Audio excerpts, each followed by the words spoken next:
There is a Chinese saying that says, the best time to plant a tree was 20 years ago.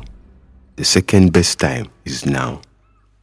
In Kenya, constitutionally, the country is expected to have 10% forest cover.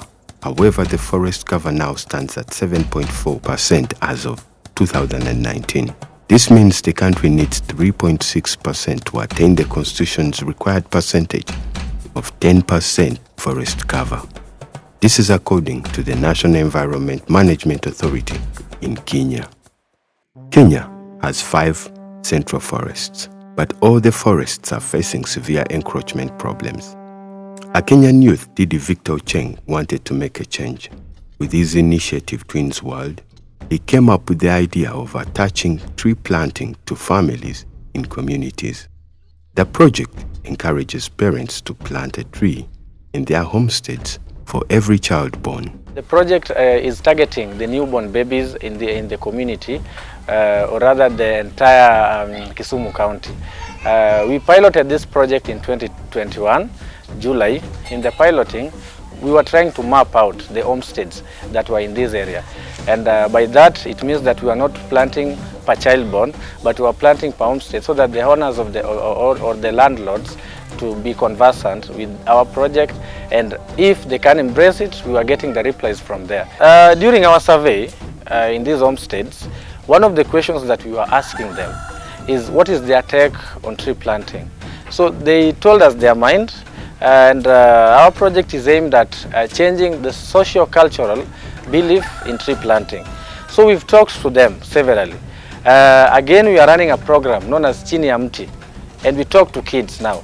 You know, the people, the elderly in these homesteads, at times they are too busy to even water these trees. But we rely so much on the young generation. So we have a program with them, we call it Chini ya Mti. Basically, we do it when they've closed their schools, and it takes 2 weeks. We engage them for a period of 2 weeks, on the weekends only. What we tell them, we try to interconnect environment and food security and tree planting. Again, we have some programs like beach cleanups and cleaning the landfills in the village. We have a skipper at the beach by the county government. So any place that we've rendered obsolete or empty, what we do there, we plant a tree. And we've done so at Dunga Beach. If you go to the place where the West were there initially, we have some trees in that place. We did it with the help of these kids. During a survey in 2019 along the lake shores with a solar company based in Mozambique, Victor and the team noticed that the tree cover in various counties in the lake region, such as Migori, Homa Bay, Siaya, and Kisumu, had increased. Victor is also optimistic about the future. And I believe that in future we'll have a clean lake with a lot of fish and other species of animals like the hippos in that place. So I'll urge the youths and anybody, the enthusiasts, the organizations, the CSOs at large to continue doing this good job. Because everything that we do revolves around humanity. Even if it is a cleanup, tree planting, it will always come back to us as human beings. Victor is just one of the innumerable young people in Africa who have taken it upon themselves to help their communities respond to climate change. According to the African Development Bank, Africa is the most vulnerable continent to the changes in climate that are affecting the world over. This phenomenon, caused primarily by the burning of fossil fuels, is leading to warming temperatures and erratic rainfall across Africa. This has greatly impacted agriculture, the backbone of many African economies. Farming on the continent is traditionally dependent on rainfall, with most small-scale farms sustaining a single family. Disasters are also on the rise. The number of people affected by floods in East Africa has increased more than 500% from 2017 to 2020. According to the UN, droughts have also worsened, with more than 20 million people facing high levels of food insecurity in the IGAD region, which includes Djibouti, Eritrea, Ethiopia, Kenya, Somalia, South Sudan, Sudan, and Uganda. But Africans are not defenseless in the face of these challenges, and youth, the largest demographic, are leading the way to make a change. In East Africa, young people have risen up to help their communities combat and adapt to climate change, innovating solutions around reforestation, clean energy, circular economies, sustainable agriculture, and much more. All of them making a difference to fight for a greener future. We take you first to Kisumu, Kenya, by the shores of Lake Victoria, the largest lake in Africa. Dominic Kahumbu is a resident of Kisumu. He's the founder of Biogas International, an organization that focuses on developing solutions for mainstream challenges we often find in rural areas and around developing countries. Our objective was to stop the felling of trees for wood fuel. So we come from an environmental background. On realizing that people in the rural areas who use domestic biogas systems, they don't cut down trees, they collect firewood. So we followed who's felling the trees, and it led to the people making charcoal. So we led the charcoal trail, and the charcoal trail leads you straight into town, into the low income, into the slums, the low income dwellings and what have you. So we developed a much larger digester, which we call the T-Rex digester, that basically runs on waste generated by communities in urban areas and produces enough gas to now go back to the same communities. So you manage the waste at source. You're no longer moving waste to landfills and to dump sites. You're managing it exactly where it originated from. And what you're taking away from the digester is the biofertilizer, which goes straight back into agriculture. So you're creating a circular economy around the nutrients. And none of it is ending up in the lakes and in the rivers and polluting the air, the greenhouse gases that pollute the air from the landfills.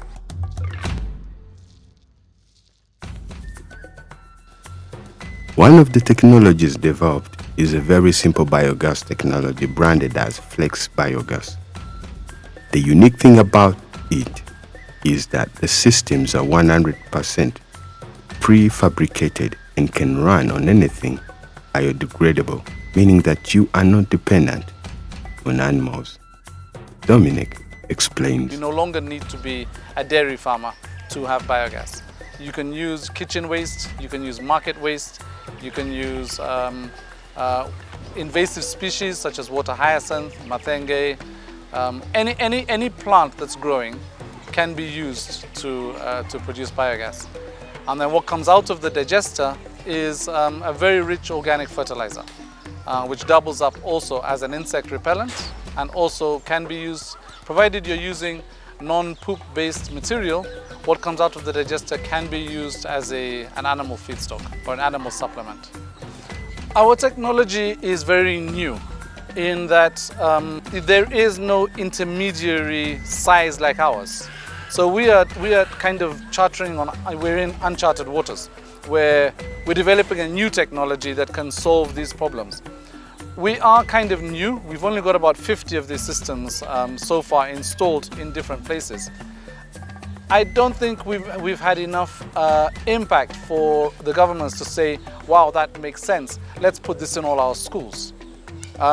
We are looking for audience, we're looking for exposure so that the governments will say, okay, wow, that technology does work. Let's use it in the schools. Let's use it in the slums. Let's use it to offset the landfills and what have you. Dominic has set up this demo site in Dunga and also set up more demo sites in Boma Town and other surrounding towns. Dominic says that slowly more counties are coming on board. People who switch from using firewood to charcoal rarely go back because it's so convenient having gas on tap. There is no smoke, there's no itching of the eyes, there's no blowing and waiting for your fire to light and what have you. It's gas on tap, it's on and it's off. And when it's off, you're saving it. You're not wasting like you do with charcoal. It burns off and you lose a huge amount of energy. Nicholas Didi is the Dunga Beach Management Unit Secretary. Amongst their mandate is to ensure that the beach compound is clean and well kept. We used to have a lot of litter around, and then waste management was a big issue here. Municipal guys had brought us some truck here, but waste could pile maybe for a week before they come and pick it. When Dom gave us this idea, there were mixed reactions. People thought that it will not work, including me. I thought it will be more disastrous. But after sometimes, it's now around, it's about 3 months now. We've seen a very big difference. The beach compound looks very clean, it looks very tidy. Currently, I think some youths have been engaged here in terms of employment. Around 4 or 5 youths that are directly attached to this place, and also others that normally collect this waste to bring it here. So I think it's a good initiative so far. So far, Dominique's company is struggling with making enough revenue from sales of the biogas because his company competes with traditional energy sources such as firewood. Where firewood is free, the company has not been able to sell the gas for very much. And so the income streams are very low. Selling the fertilizer is also complicated because it is a liquid and people are used to the chemical fertilizers in bags. So getting people to switch to using liquid fertilizers has become a challenge. Dominique also implores the government and development partners to invest in scaling up the initiative, citing its benefits on health, the environment, and the people's livelihoods. So we're looking for partners that are not interested in looking at financial investment return, but more the carbon credits side of things, more the social impact, more the CSR, organizations that have got CSR funds and they want to help a community, use their CSR funds to put in these technologies in schools, in hospitals, in children's homes, and these kind of places. So we're looking for investors who are conscious about the environment. Once the systems are in place, they can take care of themselves.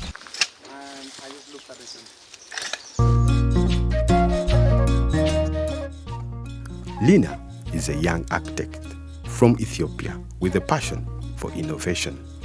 With her seed balls, Lina is making once inaccessible places accessible to tree planting and cultivation. The portable balls of seeds also reduce erosion, improving soil quality and preventing drought. Her high-quality vegetable seeds also improve agriculture yields, increasing the likelihood of germination on harsh soil by 85%. And in Seed Balls Ethiopia, we produce a product called Seed Balls. Basically, we're trying to replace seedlings in Ethiopia. And so the product, as you can see, it's very light, it's so small, it's a marble-sized ball of clay that's made of different type of soils, chicken residue, and seed is inside it. And the main advantage of Seed Balls is it has 2 different advantages. One is, as you can see, it's very lightweight. So we can actually reforest different areas that are inaccessible to humans, such as valleys and hills. And what we do is just throw it by using planes or drones.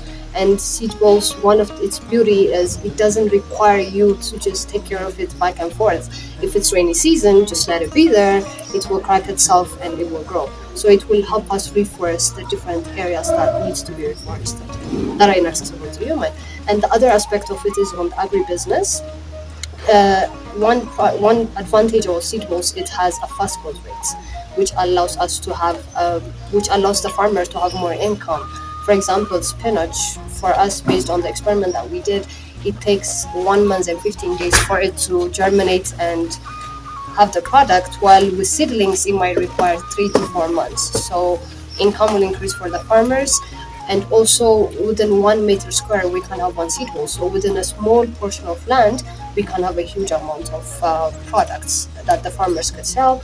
And you don't need to dig and the whole thing. So all you have to do is just put it on top of soil. So it means it saves energy. According to the Global Food Assistance Outlook Brief of 2022, the population in need of humanitarian food assistance in Ethiopia has reached record levels in 2022. 10 to 15 million people driven by ongoing insecurity and climate shocks that are likely to result in continued high needs into 2023. In a bid to help farmers increase their yields, Abraham Tegab also founded a startup. The objective for his startup is to solve the agricultural sector problem by using contemporary technologies. I have one amazing Agritech device, Agritech device, which is coined as a device that measure all soil parameters and then recommend very suitable or best crop for certain farmland. When we were students at Jimma University, there is a program which is so-called community-based training program, which gives some insight to see community problem. So by having that, we have tried to conduct a certain research on agriculture sector. As you all know, most of Ethiopians are farmers, meaning that more than 85% of Ethiopian population is a farmer. So, but this sector is very triggered by so many challenges from them. Low crop productivity is the one, which is the result of our research. More than 60% of Africans are farmers, but we are still importing wheat as well as other cereals from Ukraine or some Western countries, and is still we are under food insecurity. That means not our land is not fertile. That means not we have no enough productive population class or young population.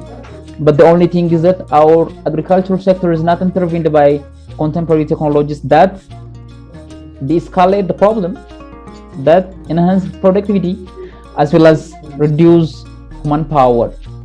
The portable device can be taken onto a piece of land and measure more than 10 parameters, including the very essential nutrients level from the soil. It then takes the information to recommend the optimal crop for the farmer based on the specific attributes of their soil. The device can also inform farmers of the best type of fertilizer, amount of fertilizer, and appropriate fertilizer level to be applied, and encourages the use of organic fertilizer. My grandfather is a farmer, so when we are developing the device, we have considered my grandfather. It's not something that is imposed by that of Westerns. Fully considered the knowledge level of Ethiopian farmer, and that meaning that is fully considered the knowledge level of African farmer.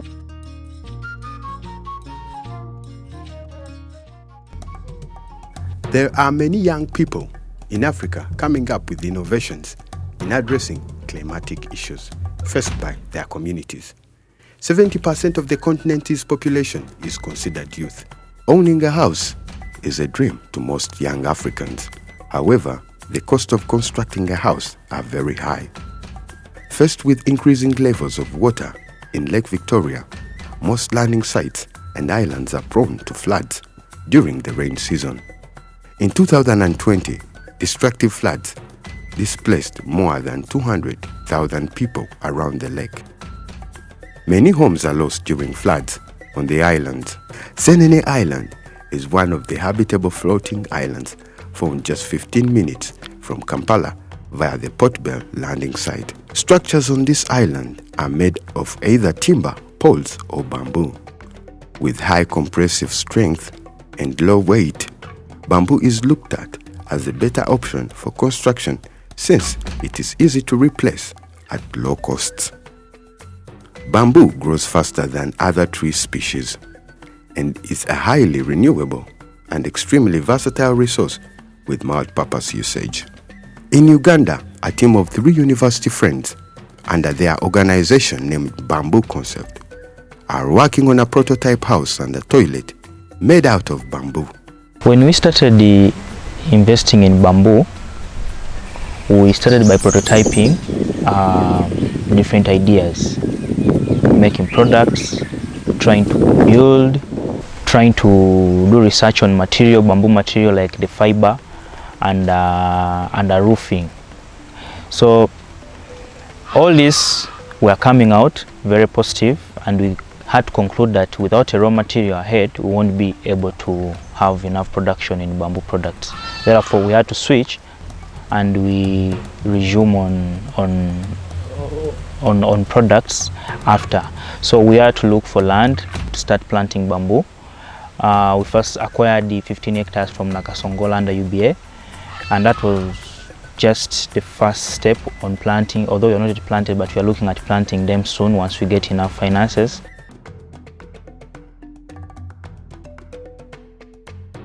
So here, as you can see, we have 1, 2, and frames here there 1, 2, 3, 4, 5. So we wanted to have actually 7 units of this type of bamboo houses, so that we could prototype our skills and our knowledge which have been gathering in bamboo. So right there you can see that the first unit where our friend Justus is seated doing his work. The house is being lifted from the ground so that we can allow greens to continue growing. And as well, the nature of this place is a papyrus, so it doesn't need heavy materials. So, and bamboo is a perfect one. So you can see our structure is a very light structure built over there, and even when you go around it, you'll discover the bamboo is not going down. Like, it is light to float in this land very well compared to other mechanisms of using eucalyptus and wood. This papyrus is here, so we had saved the cost of construction. We use papyrus to do the other designs. Then we use grass. Also, grass is here. All that was saving the cost, and you can see it right there. The units are strong. So far, they have taken 2 years. They are going for the 3rd year. Yes, and as you know, bamboo has a very strong tensile strength compared to other materials around. Bamboo is elastic. In tough weather conditions, bamboo could not break. Unlike other materials that would crumble, bamboo creates walls that protect communities from rising waters and floods by blocking flood water and stabilizing riverbanks. So, you know, even if you are focused enough, you can see the way the land is moving. Yeah. So, why bamboo is the best or suitable for this place in the construction? It's because for its weight is flexible. It cannot, you know, it plays hand in hand with the waves, so it cannot be demolished or destroyed like a concrete building. Yeah. Here, if you try and build like a brick or stone house, even 1 year, not even a year, a month, it can't do what? It can't last because of the waves. Reaching Senene, we try to practice ecotourism, and in ecotourism we try to build bamboo cottages, which were trying to display the sustainability of utilizing areas like this one, which is a papyrus land. So grass here is everything, in a way that if you cover up the grass, you won't have enough roots to bind the soil particles together so that it can support your living on top. Therefore, we had to build houses that were slightly raised above from the ground in certain distance, so that we can permit these plants to grow and you live on top, so that we do the sustainability construction without destroying these plants. And the material used was bamboo, still promoting bamboo on how best can be used.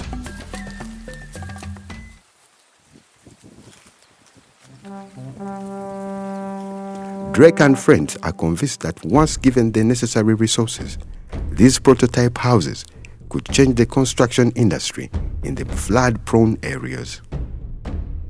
Housing aside, bamboo concept is also skilling the young people in doing crafts and furniture. In 5 years, we shall be able to have enough people here who can make products here and they go and sell there, so that's employment for the people here. So in 5 years, it's going to be a bigger picture for bamboo here in Senene Island. So it's no secret that climate change is real and it's in our midst, but then we've also started to experience its impacts. But at the same time, when you look at on average, who is mostly being impacted, it's the young people. It's the young people that are missing out on school. It's the young people who from communities are actually now being faced with food insecurities or even scarcity of water. But at the same time, it's actually also the young people that are innovating solutions towards these challenges that they are facing on a daily basis. I think for us in this documentary, we are trying to capture some of the innovations that the young people are undertaking to kind of draw a light, but then also inspire other young people out there that they can also do similar initiatives or activities, but then also at the same time draw their work to the attention of, say, partners that can actually come and support the work that they are currently doing.